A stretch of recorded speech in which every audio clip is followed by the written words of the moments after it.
Hola, mi nombre es Mari Carmen Quispe, somos el grupo número 6, conformados por Heidi Ramos, Elizabeth Wilca, Carlos Aragón y Darwin Llanos. Somos estudiantes de la carrera de Administración de Negocios Internacionales en el Instituto del Sur. En este video hablaremos de la elaboración de la política económica. Esto lo hemos dividido en dos partes. La primera parte, donde hablamos de las etapas de la política económica y los retardos de dicha elaboración.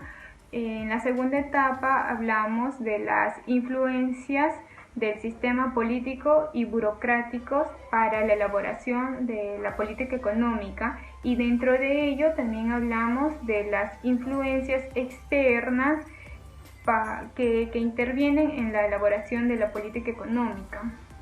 Empecemos. La política económica comprende las acciones y decisiones de las autoridades de cada país que toman decisiones dentro del ámbito de la economía. A través de esta intervención se pretende controlar la economía del país para así proporcionar estabilidad y el crecimiento económico. Ahora hablaremos de las fases para la elaboración de la política económica, lo cual está compuesto por 6 etapas. La primera es el reconocimiento del problema. En esta etapa tiene particular importancia a corto plazo. La identificación rápida resulta de gran importancia. La información estadística es la variable crucial. La administración pública es el sujeto activo y a largo plazo sirve para establecer modelos y previsiones. 2. El análisis de problemas y alternativas. En esta fase consiste en estudiar los datos existentes para interpretarlos de forma adecuada. La administración pública es la que actúa aquí. Continuando con las etapas, en la etapa 3, que es el diseño de medidas, en esta fase se realiza el planeamiento de medidas y de posibles alternativas, donde actúan el gobierno, la administración y a veces organismos internos. El gran problema para la toma de decisiones son la incertidumbre y la inestabilidad.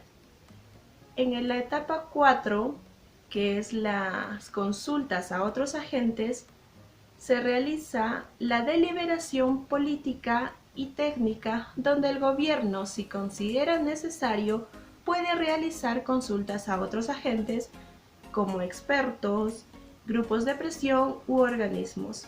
En la etapa 5, que es la discusión y aprobación parlamentaria, se realiza un debate para la aprobación de las medidas, donde los principales participantes, se podría decir, son el gobierno y el parlamento. En la etapa 6, que ya es la ejecución, se realiza la puesta en marcha de las medidas adoptadas, donde actúa el gobierno y las administraciones públicas. Ahora pasaremos al diagrama de flujo del ámbito de generación de opciones, donde además podremos encontrar a los actores que participan en la elaboración de la política económica.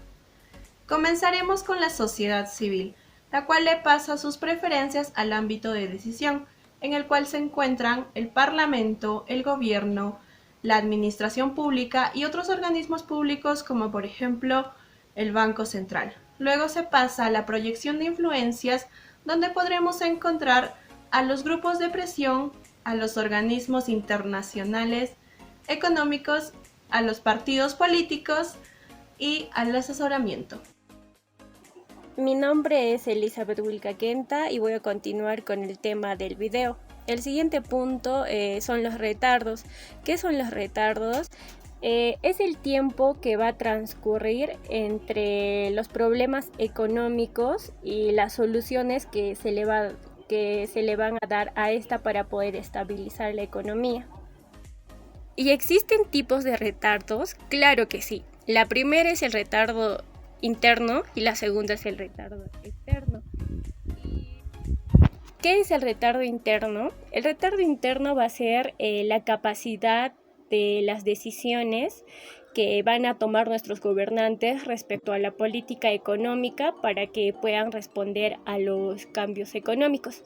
Dentro del retardo interno existen dos tipos de retardos. La primera es el retardo de conocimiento, que trata sobre el tiempo que va a transcurrir desde que existe el problema económico hasta que se observan los cambios de las variables económicas. El siguiente subtipo del retardo interno va a ser el retardo de acción. ¿Y de qué nos va a hablar este punto? Nos dice que va a ser el tiempo que transcurre desde que se reconocen la necesidad de medidas hasta que se adoptan. Ahora pasemos al segundo tipo de retardo, que era el retardo externo. En este punto nos habla sobre el tiempo que va a transcurrir desde que se adoptan medidas de política económica hasta que se producen los efectos en la actividad económica.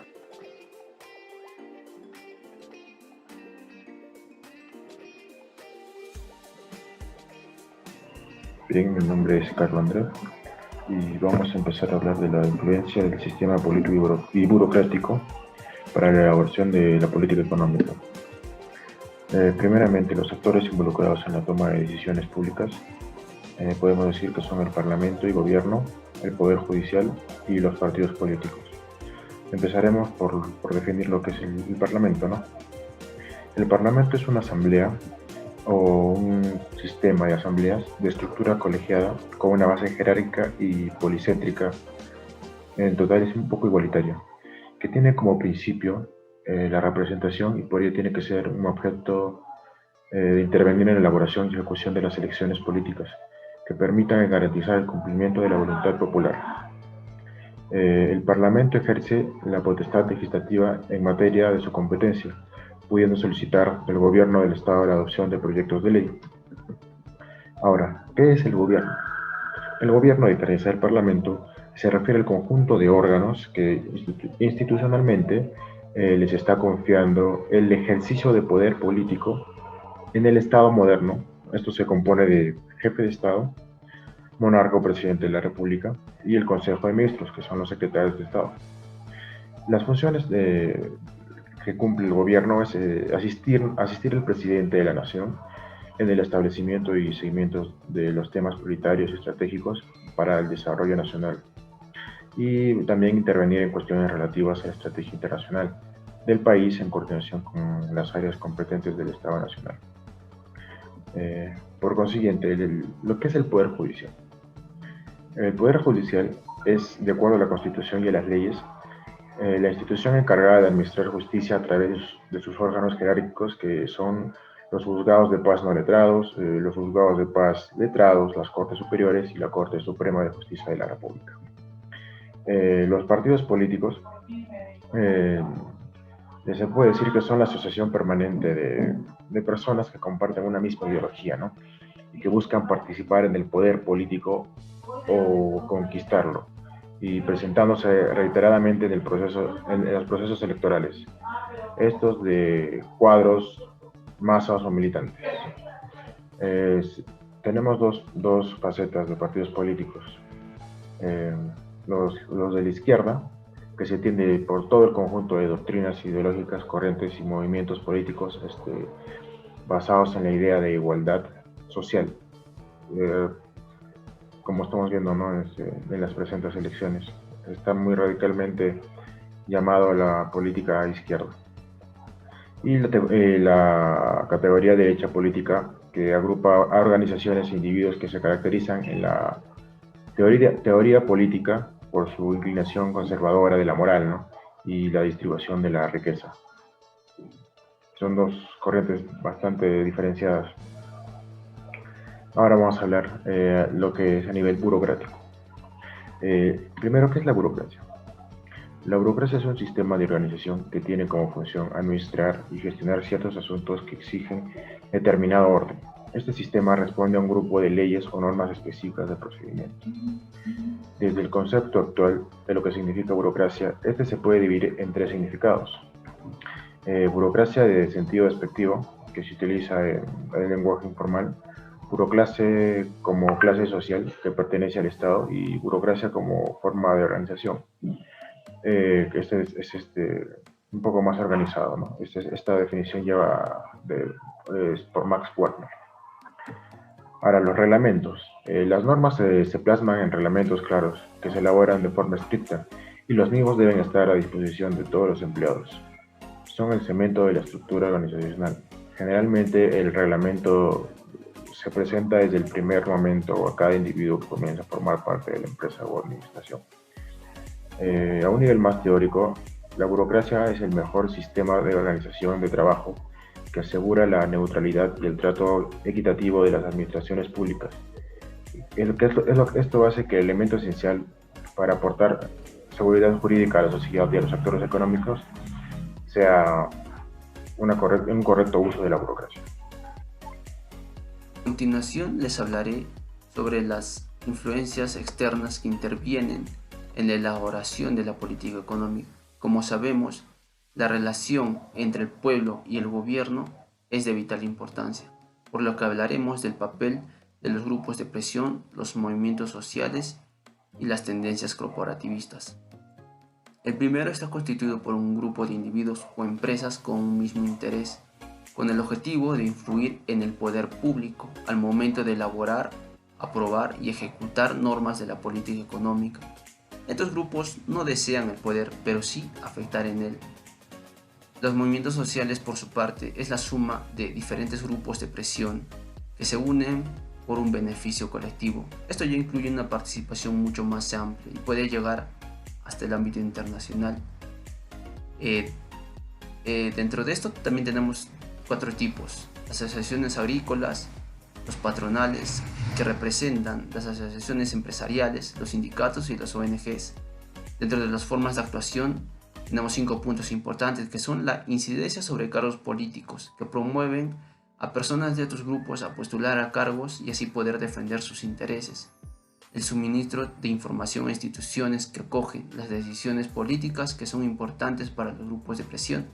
Tercero, la difusión de ideas a la población. Cuarto, la financiación de actividades políticas. Y 5, la intervención directa en la vida pública, como por ejemplo movilizaciones y huelgas que dejen en entredicho la eficacia de las autoridades públicas. En cuanto a las tendencias corporativistas, se da cuando un sistema político da paso a que el Estado conduzca las actividades de una industria, que generalmente se dan en la propiedad privada, pero esto se da junto con los representantes de un número limitado de grupos de interés. El objetivo de esto es integrar a los ciudadanos a los asuntos públicos. Para la participación es indispensable promover la cultura política para fortalecer el sistema político. Mientras más cultura política posea un ciudadano, más participación habrá.